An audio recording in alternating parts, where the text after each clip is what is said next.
Welcome back! Donc la dernière fois, on s'est arrêté sur une étude expérimentale menée par John et Lin Jinquizi 2006. Alors, j'espère que vous avez tous travaillé avant de regarder cette vidéo.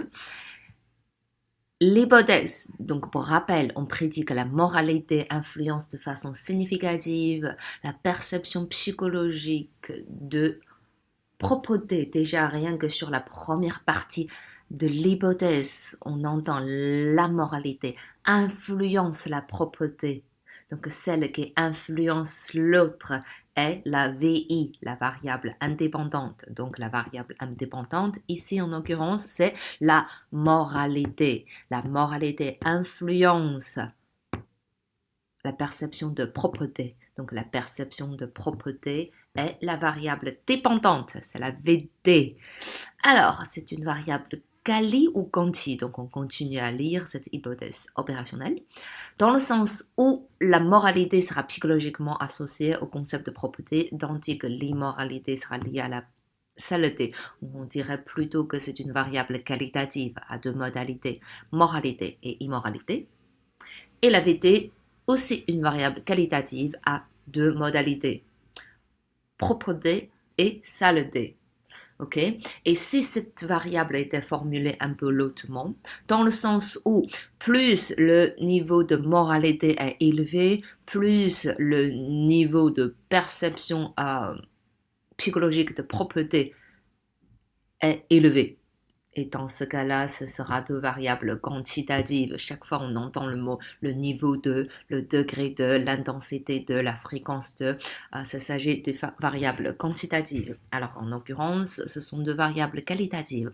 Alors, comment on opérationnalise cela? C'est-à-dire, comment vous aimeriez bien mesurer la moralité et comment vous aimeriez bien mesurer la perception de propreté. Alors, il y a énormément de manières, n'est-ce pas? On regarde déjà qu'est-ce que eux, ils ont fait.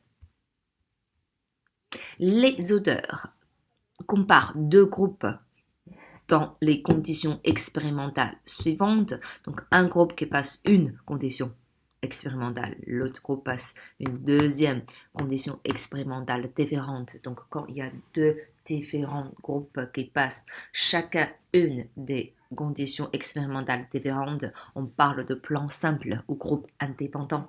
Alors que s'il s'agit d'un seul groupe qui passe toutes les différentes conditions expérimentales, ça sera plan apparié. En l'occurrence, ces plans, il s'agit de plans indépendants. Groupe 1, les sujets avaient pour tâche de se mémoriser un événement dans lequel il avait fait preuve de moralité. Donc ça, c'est une tâche très importante et on utilise très souvent dans les expérimentations en psychologie sociale. C'est ce qu'on appelle la tâche de rappel.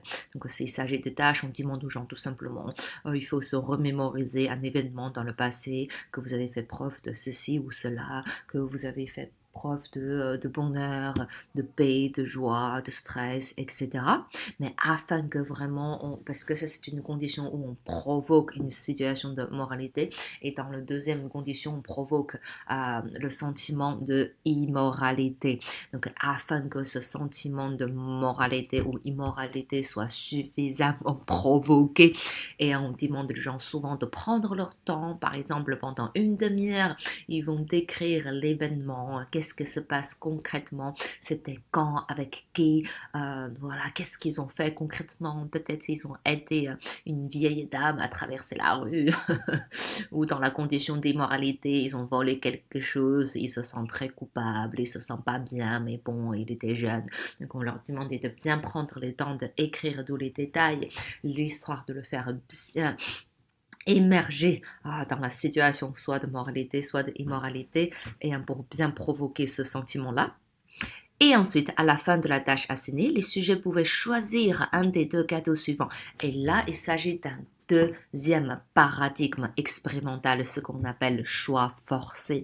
Pareil, c'est un paradigme expérimental qu'on utilise assez souvent en sciences de psychologie sociale. Tout simplement, on demande au sujet de choisir entre deux ou trois ou plusieurs options. L'important, c'est qu'il faut le niveau d'attirance, le niveau d'attractivité, le niveau de valeur entre les différentes options soit équivalente. Ça, c'est vraiment très important.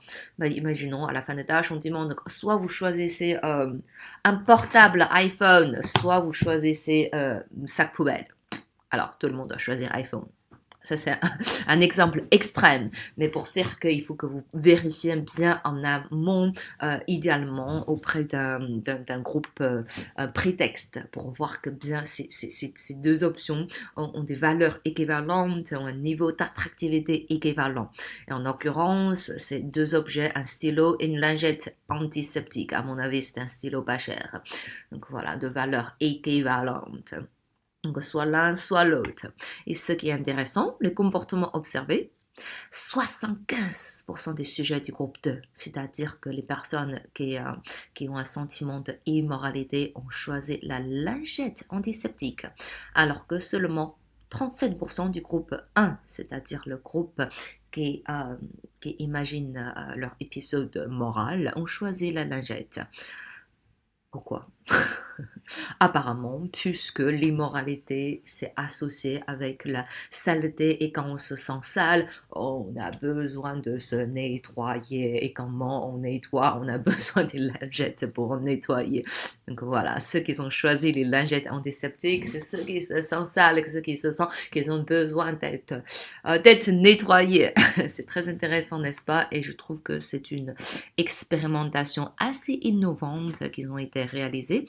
Et surtout, je vous présente cela pour vous présenter, pour vous introduire deux tâches qui sont utilisées assez fréquemment en psychosocial. C'est les tâches de rappel. On se rappelait d'une mémoire du passé et aussi le paradigme de choix forcé. Ok, en conclusion déjà, c'est la partie conclusion. Que faire? Qu'est-ce qu'on va faire? Là, je vous ai donné un exemple. En fait, c'est un vrai exemple qui est travaillé par un des groupes. Je me rappelle plus lequel, mais c'est un des groupes d'été que je suivais. Et ils ont étudié l'impact de l'apparence physique du vendeur de magasin sur l'intention d'achat modérée par le prix des articles. Alors, ils ont posé deux hypothèses, une sur l'effet simple, une deuxième sur l'effet de modération. Donc là, c'est un exemple que je vous donne et vous pouvez tout simplement remplacer l'apparence physique du vendeur par votre VI et remplacer l'intention d'achat par votre VD et remplacer le prix des articles par votre modérateur. Ok, donc la hypothèse sur l'effet simple existe une relation significative entre l'apparence physique du vendeur de magasin et l'intention d'achat du client, dans le sens où plus le vendeur est perçu étant attractif, plus l'intention d'achat est forte. Mais ça dépend de prix de l'article, dans le sens où l'influence d'apparence sur l'intention d'achat sera plus forte pour les articles de petit prix, puisque c'est un petit prix, on ne réfléchit pas trop quand le vendeur ou vendeuse est très très jolie, très très belle, et on a plus tendance à acheter ces articles. Alors que si c'est un article qu'il s'agit d'un prix élevé, quand on va acheter une voiture, un ordinateur, et là on va beaucoup réfléchir, hein, donc ce ne sera pas simplement le niveau d'apparence du vendeur qui vont facilement nous influencer. Donc voilà, c'était deux hypothèses qui font beaucoup de sens, n'est-ce pas? Alors, qu'est-ce qu'on fait? Il y a trois étapes. Premièrement, pourquoi ça, je ne l'ai pas mis en couleur? Là, je vais mettre en couleur verte. Première, plan factoriel. C'est la première chose que vous devez tous faire. C'est de compter combien de conditions expérimentales. Est-ce qu'il faut ajouter un groupe de contrôle ou pas? Et à quoi ça ressemble un plan factorial? Tout simplement, c'est un plan de contingence. On appelle ça une table de contingence. C'est ce tableau-là. Euh, Aussi, on appelle ça un tableau très croisé. Donc, tout simplement, verticalement, on met les deux modérateurs. Le modérateur, c'est le prix d'un article acheté qui a deux modalités. Première modalité, prix cher, un article avec un prix cher.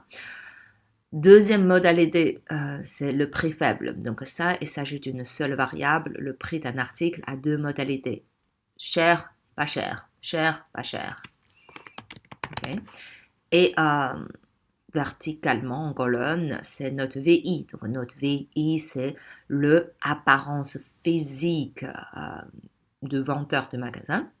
Donc là, on a deux modalités pareilles, attractive, peu attractive.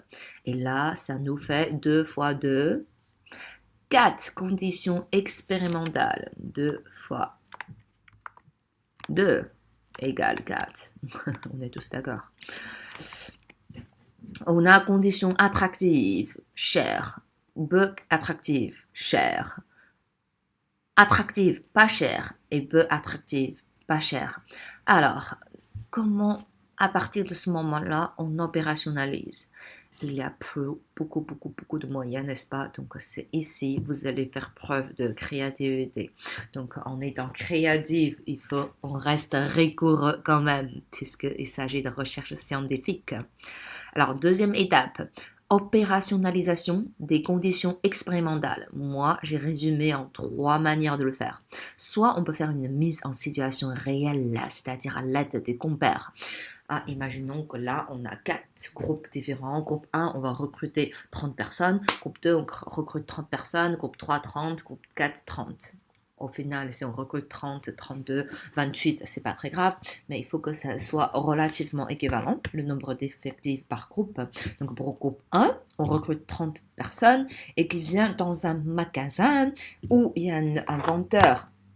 Et c'est ce qui est important ici, c'est que le genre ne fait pas partie ni de VI ni de VT, donc le genre, ça fait partie plutôt une variable qu'on essayait de contrôler. Donc ici, on va essayer que ça soit femme de partout ou homme de partout, sinon ça crée un biais. Donc peut-être plus la femme attractive qui a un impact plus important que l'homme attractif et ça crée un biais. Donc le genre, le sexe de vendeur, ça peut être une variable qu'on peut contrôler.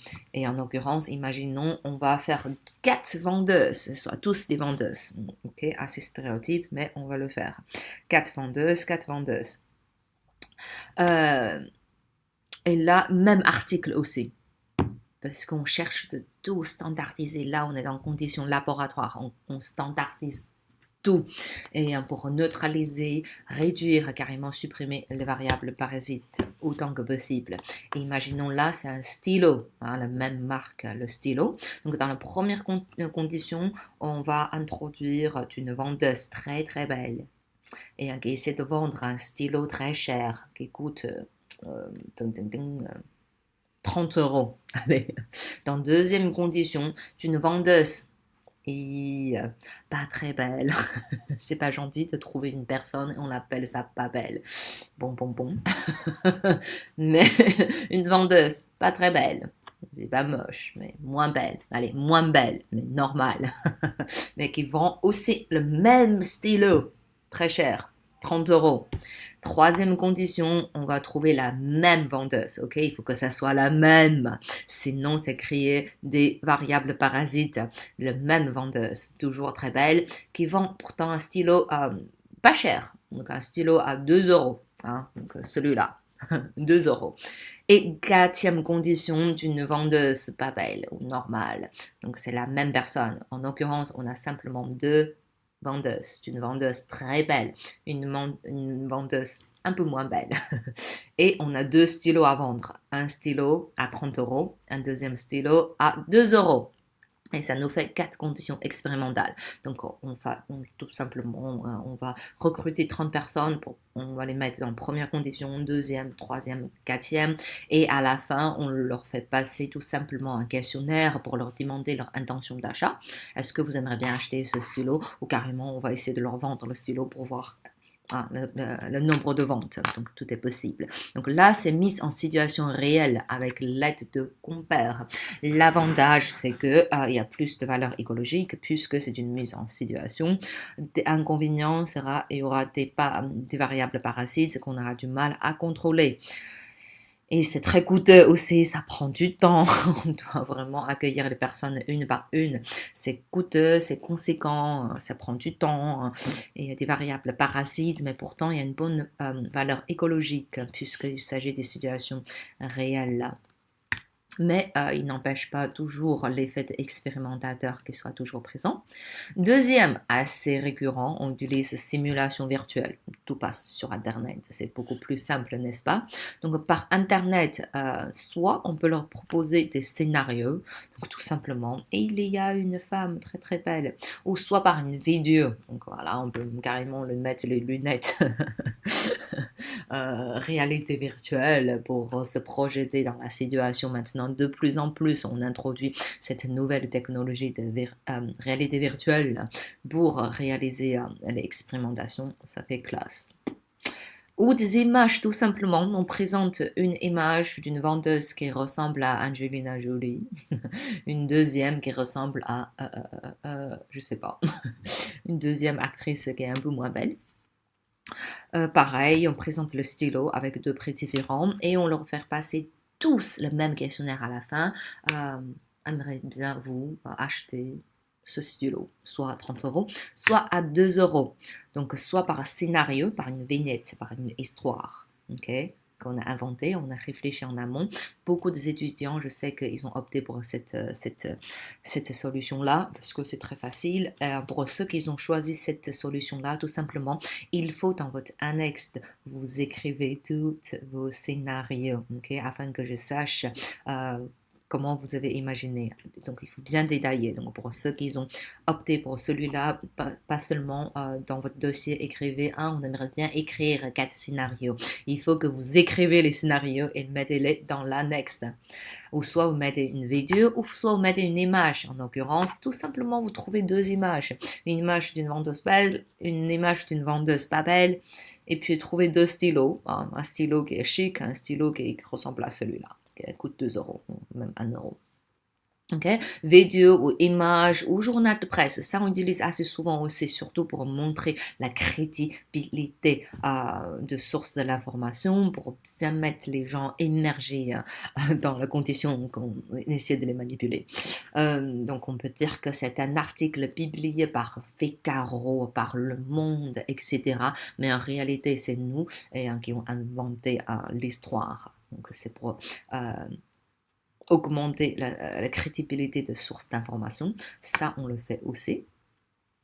Troisième possibilité, on peut leur proposer une tâche à réaliser. Donc ça, en l'occurrence, ce sera par exemple tâche de rappel. Imaginez-vous une vendeuse très belle. Imaginez la femme la plus belle que vous avez jamais rencontrée de votre vie. Imaginez-le, imaginez-le. Et imaginez maintenant. C'est un peu bête quand même, en l'occurrence, d'utiliser cette tâche-là pour faire ce travail, tout simplement pour leur montrer des images d'une femme belle et au lieu de leur demander d'imaginer une femme la plus belle. Mais le paradigme de tâche de rappel sera beaucoup plus utile pour les concepts assez abstraits. Comme tout à l'heure, on a vu la moralité. C'est un peu difficile de provoquer des situations de moralité, bien que je me rappelle, il y avait des étudiants qui ont imaginé des scénarios assez intéressants, même des mises en situation intéressantes pour provoquer le sentiment de moralité ou immoralité. Mais ce sera beaucoup plus simple que ça se fait par scénario ou par tâche de rappel. Donc, essayer de se mémoriser un épisode dans le passé où vous avez fait preuve de moralité ou immoralité, ou par exemple pour provoquer le sentiment de bonheur, ce sera plus facile de demander aux gens de se mémoriser un épisode où ils ont expérimenté une joie immense ou une tristesse immense. Alors que pour les variables qui sont relativement faciles à démontrer, comme l'apparence physique, c'est plus facile tout simplement de monter les différentes images, n'est-ce pas? Tâche de rappel et aussi paradigme de choix forcé, donc demander aux joueurs de choisir entre une option à l'autre. Ou il y a les tâches de mémoire, on le fait assez souvent aussi, les tâches de mémoire. Donc, un exercice, les gens doivent mémoriser des mots, des tâches. Quelles autres tâches? Alors, la tâche de rappel, c'est pas encore tâche de rappel, c'est la tâche de mémorisation. C'est différent de tâches de rappel. Les tâches de rappel, il s'agit plutôt des tâches de mémoire et qui sont présents plutôt en sciences cognitives. Donc, on leur présente une liste de mots et après, on leur donne la tâche de se rappeler combien de mots ils se rappellent. Donc, c'est ça qu'on appelle une tâche de rappel. Alors que la tâche de mémorisation, c'est on va leur demander de se mémoriser, de se rappeler d'un épisode, d'une expérience dans le passé et puis écrivez l'histoire. Il y a plein d'autres tâches, n'est-ce pas, comme 1000 grammes, vous connaissez 12. On demande aux gens de émettre des chocs électriques, alors que c'est faux, mais on leur fait croire qu'ils vont vraiment émettre des chocs électriques et aux personnes qui sont cachées derrière un écran. En réalité, tout est faux. Ok, donc ça, c'est les 3 différentes manières. Mais attention à la standardisation, c'est-à-dire qu'on essaie de tout standardiser. On essaie de neutraliser autant que possible les variables parasites. Donc, s'il s'agit d'une femme, que ce soit la même femme de partout, le stylo, ce soit le même stylo, et on varie simplement le prix. Et quand c'est le vendeur, on essaie que ce soit tous les femmes ou tous les hommes afin de justement neutraliser, de supprimer cette influence potentielle de genre sur cela. Donc réfléchissez à tout ça, standardisation.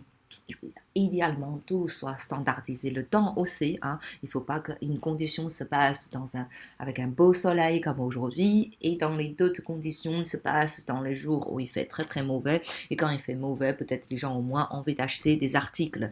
Mais l'envie d'achat est plutôt influencée par le temps et non par le niveau d'apparence physique du vendeur. Et ça, c'est ce qu'on ne souhaite pas. On essaie de standardiser de partout, idéalement.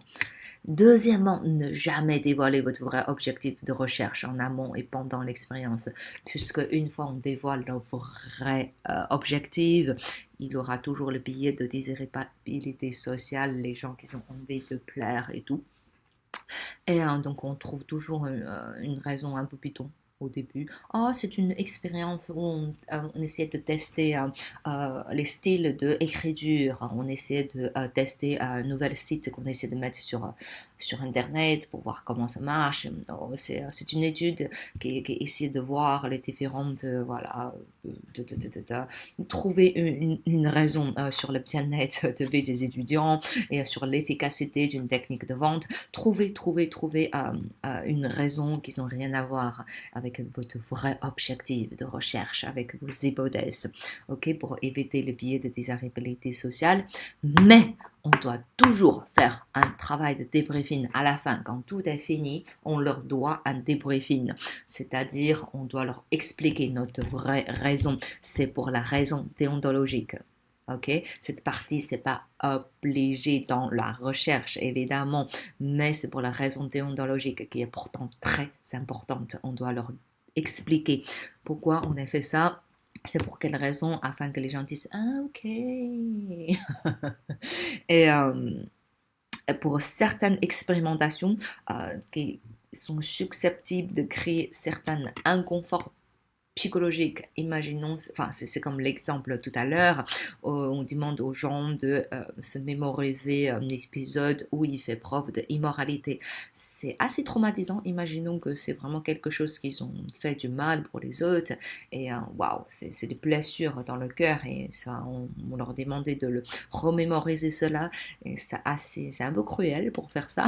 Donc on va essayer de faire un petit accompagnement à la fin pour leur demander est-ce que tout va bien, tout ça, pour les raisons déontologiques.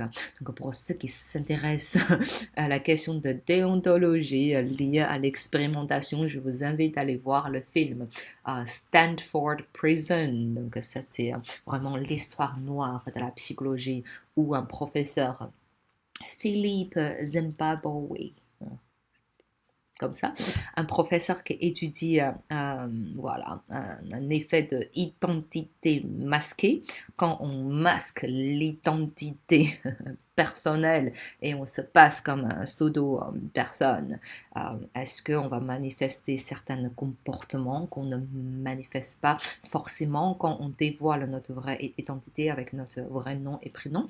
Donc c'est une expérimentation qu'on a fait, une mise en situation. Il y a une partie qui joue le gardien de prison, une autre partie qui joue les prisonniers. Bon, ça crée des épisodes très traumatisantes pour les participants pour les nombreuses années à venir. C'était très grave. On a fait un film et c'est assez bien fait. Juste tout ça pour vous dire que pour raison déontologique, on doit toujours aux participants un travail de débriefing à la fin. Donc soit oralement, soit par écrit. Dernière partie, un questionnaire à la fin pour tous les groupes, sachant que la VT, c'est ce qu'on évalue, donc c'est la même VT pour tous les groupes. On fait varier la VI, les différentes modalités de VI, pour voir est-ce que les différentes modalités de VI ont un impact différent sur la VT. Donc la VT, c'est le même. Donc souvent, on commence par des questions démographiques. N'importe quelle étude, on demande toujours le sexe, l'âge, éducation, ce sont des minimums. Alors aux États-Unis, souvent on demande ethnie, très détaillé. Vous êtes hispanique, vous êtes caucasien, africain, asiatique, tout ça vient de l'Asie.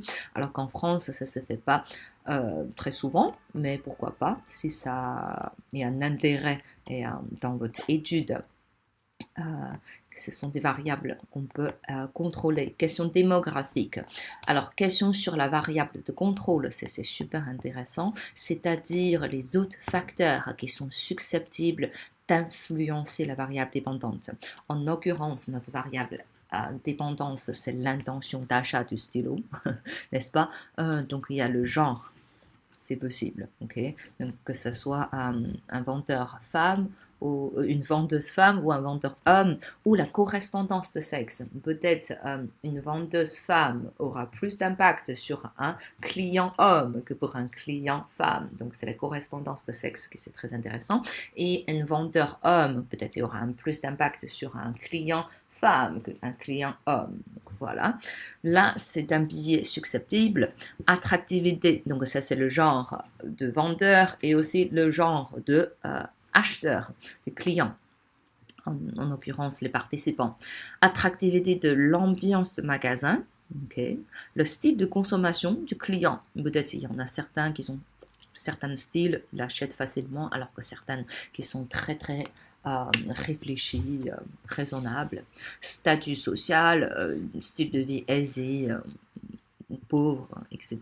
Revenus, personnalité, affect, leur humeur, comment ils se sentent ce jour-ci. Tout ça, quelques questions. Je vous ai pas besoin de faire un inventaire de toutes les variables qui existent sur la planète qui sont susceptibles d'influencer votre VT, mais juste réfléchir à quelques facteurs qui vous semblent intéressants, vraiment pour faire preuve d'esprit de rigueur. Ok, donc vous n'êtes pas obligé de tout réfléchir, tout trouver. Juste quelques questions, c'est déjà pas mal. Enfin, si une de vos variables a été évaluée par des questionnaires, ok, donc là, il faut inclure le questionnaire, c'est-à-dire l'échelle de mesure, par exemple, estime de soi de Rosenberg Et l'échelle de confiance qu'on a trouvé tous ensemble sur la féminité tout à l'heure. Tout ça, vous pouvez inclure ici, ou quelques questions que vous avez inventées vous-même. Par exemple, pour évaluer l'intention d'achat, vous pouvez poser tout simplement deux, trois questions. Euh, Aimerez-vous acheter cet article? Cet article semble-t-il être attractif pour vous? Souhaitez-vous recommander cet article pour les autres? Aimeriez bien vous retourner dans ce magasin, etc. Donc, certains articles pour montrer l'intention d'achat et les comportements de consommateurs. Enfin, dernière question très importante, les questions sur la vérification de manipulation. Qu'est-ce qu'on entend par ça? Vous essayez de faire passer les différentes conditions expérimentales pour provoquer certaines conditions ou pas, et pour manipuler les gens, mais est-ce que ces personnes-là sont réellement été manipulées? Et là, vous dites que bah, c'est évident, je leur ai montré une image de Angelina Jolie, bien sûr, elle est belle. Ah, mais c'est pas tout le temps. Il y en a certains qui trouvent qu'elle est très moche, qu'ils ne trouvent pas belle du tout parce qu'elle est très mince. Donc, toutes les femmes minces, c'est pas belle. Donc, c'est possible. C'est pour ça que vous devez toujours vérifier pour ceux qui sont placés dans la condition vendeuse attractive. Est-ce que le participant le trouve réellement belle? Hein? Il ne faut pas penser, bah, c'est évident, elle est trop belle. Non, ce qui est évident pour vous n'est pas forcément évident pour tous. Donc, on doit toujours poser cette question à la fin. Selon vous, le vendeur a-t-il, par exemple, sur une échelle de Likert 1 à 5, 1 étant pas du tout attractive, 5 étant très attractive, ou tout simplement une question à deux modalités, cette vendeur est attractive, pas attractive. Tout simplement, il faut toujours vérifier. Et pareil pour les conditions de moralité, il faut demander aussi est-ce que vous vous sentez tout à l'heure et quand vous mémorisez cette condition, qu'est-ce que vous sentez? Hein? Est-ce que vous vous sentez très très moral ou pas du tout moral, enfin, ou ça vous fait ni chaud ni froid? Quelques questions que pour vérifier si la personne était réellement manipulée. Encore une fois, quand tout est fini, on leur doit un travail de débriefing. Voilà, c'est tout pour aujourd'hui pour la méthodologie. N'hésitez pas pour tout type de questions de les poser sur la partie Q&A social L1. Donc là, vous êtes libre de continuer à poser vos questions. Je vais les répondre au fur et à mesure du temps. Maintenant, bonne rédaction.